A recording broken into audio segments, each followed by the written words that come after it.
Alors je suis très heureux de vous retrouver avec grandautomobile.fr et GT Auto pour ce nouvel essai en Martinique, et c'est Land Rover qui s'y colle avec le nouveau Discovery Sport. Alors ce petit modèle compact, très dynamique, eh bien c'est le modèle le plus vendu de la marque Land Rover, le modèle le plus demandé, et pour cause, puisqu'il est à la fois citadin et à la fois baroudeur.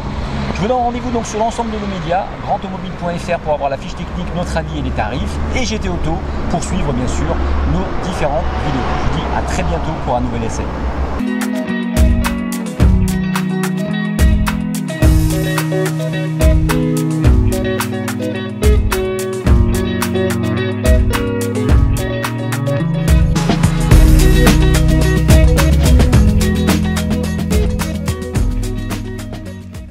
Avec près d'un demi-million d'exemplaires vendus en 3 ans dans le monde, le Discovery Sport est le modèle le plus demandé avec un concept simple et très efficace, proposé dans la gamme Land Rover, un SUV compact très familial, capable à la fois de se faufiler en ville et en même temps d'assumer son rang de petit 4x4 sur les chemins parfois incertains de nos plages.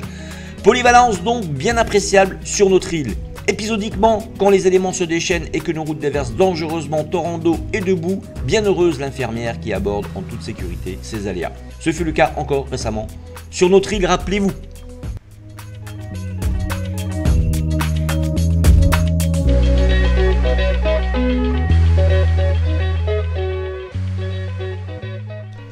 Notre Land Rover Discovery Sport reprend les motorisations de l'Evoque avec lequel il partage la plateforme de fabrication PTA.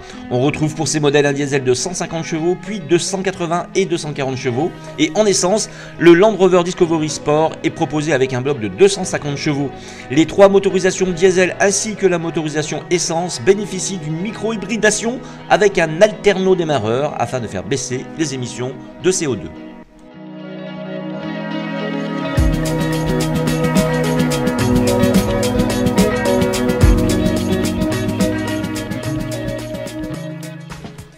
Le système d'hybridation mild hybride fonctionne sous 48 volts. Il stocke jusqu'à 0,2 kWh d'énergie dans une batterie lithium-ion qui est logée sous le plancher, ce qui permet de déclencher le système stop and start dès 17 km/h tout en continuant à alimenter les composants périphériques. Land Rover annonce une réduction de 6% de la consommation et 8 grammes au kilomètre des émissions de CO2 grâce à ce système. Début 2020 arrivera un Discovery Sport hybride rechargeable selon le constructeur anglais.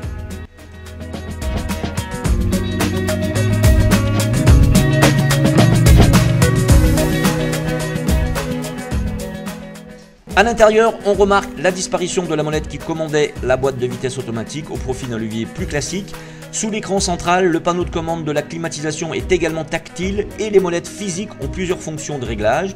Le combiné d'instruments est devenu entièrement numérique et le rétroviseur central peut être utilisé comme un miroir classique ou comme un écran, notamment quand vous avez 7 passagers ou un chargement haut grâce à une caméra située dans l'aileron de requin.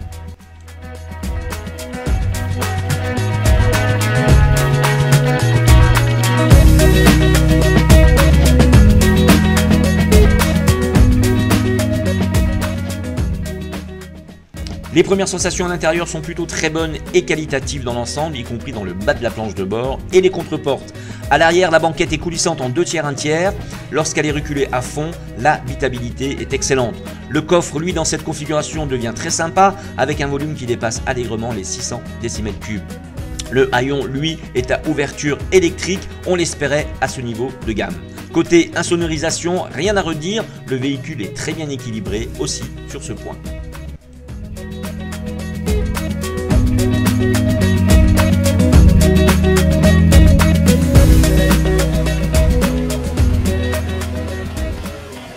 Volontairement baroudeur, le Discovery Sport est équipé de série avec les systèmes Hill Descent Control et All Terrain Progress Control. Les spécifications sont au standard habituel de la marque, 600 mm de passage à guet, 25 degrés d'angle d'approche, 30 degrés d'angle de départ et 212 mm de garde au sol. Les roues de 21 pouces sont désormais disponibles en option.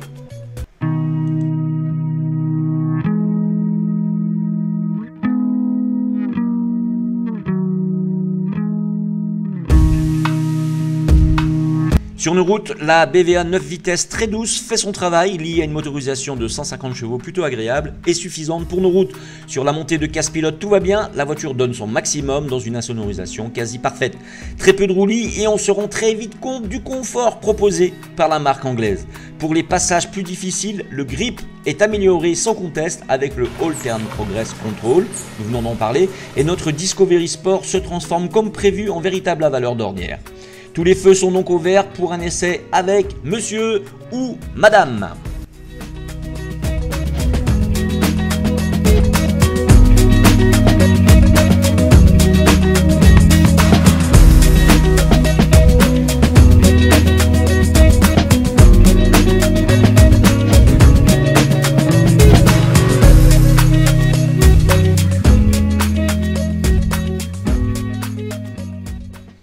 Côté extérieur, il garde sa forme un peu cubique, le restylage se contente de retouches donc sur les boucliers et les optiques, en partie inspiré par son frérot, l'Evoque. Il conserve un empattement identique au millimètre à son prédécesseur. Les dimensions extérieures n'évoluent que de quelques millimètres et, comme son prédécesseur, il peut recevoir une troisième rangée de sièges en option.